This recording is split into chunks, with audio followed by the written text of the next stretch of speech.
సిద్దిపేట జిల్లా దుబ్బాక మున్సిపల్ పరిధిలో 5వ వార్డులో స్వతంత్ర అభ్యర్థి ఉంగరం గుర్తు బీజ రాజేశ్వరి గిరిలకు మద్దతుగా శ్రవణ్ కుమార్ రెడ్డి శనివారం ఇంటింటా ప్రచారం నిర్వహించారు. కార్యక్రమంలో మాజీ ఎంపీటీసీ సంజీవ్ రెడ్డి, కొండ్ర యాదగిరి, బాల లక్ష్మణ్ గౌడ్, మాజీ సర్పంచ్ బీజ లక్ష్మణ పాల్గొన్నారు. 5వ వార్డుల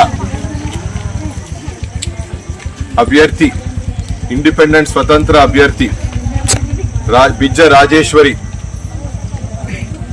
గిరి భార్య ఈరోజు తనకి మేమందరం కూడా బలపరుస్తూ ఆమెకి ఇక్కడ ఆమె దేనికైతే ఆమె కౌన్సిలర్ నిలబడుతుందో ఆమెని గెలిపియాలని చెప్పి ప్రచారం చేయడం జరిగింది. ఆమెని గెలిపిస్తే ఖచ్చితంగా కూడా గ్రామంకి ఏదైతే ఇక్కడ మన దగ్గర ఏదైతే కావాలనో ఈ వార్డుల 5వ వార్డుల ప్రత్యేకంగా వాళ్ళు ఇచ్చిన వాగ్దానాల్లో ఒక పిహెచ్సి కావాలని చెప్పి కోరుకుంటా ఉన్నారు. ఏం ఇబ్బంది అయినా కూడా దగ్గరలో సూది ఇయనీకి నర్సు లేరు, మందులు ఇయనీకి ఎవరు చూసేటోళ్ళు లేరని చెప్పి ఒక ఇబ్బంది ఉన్నది వాళ్ళకి. ఖచ్చితంగా కూడా పిహెచ్సి వచ్చేటట్టు కృషి చేస్తాం, తనని గెలిపిస్తే వచ్చేటట్టు చూస్తాం. అదేవిధంగా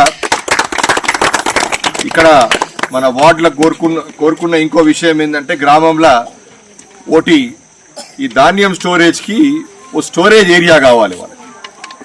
దుబ్బాక మార్కెట్ యార్డ్ చాలా దూరం అయిపోయింది వాళ్ళకి. ఇక్కడ రైతులందరూ కూడా ఇక్కడ నివసించే 5వ వార్డు వాళ్ళకందరు కూడా వాళ్ళకు వసతి కలిగియాలి.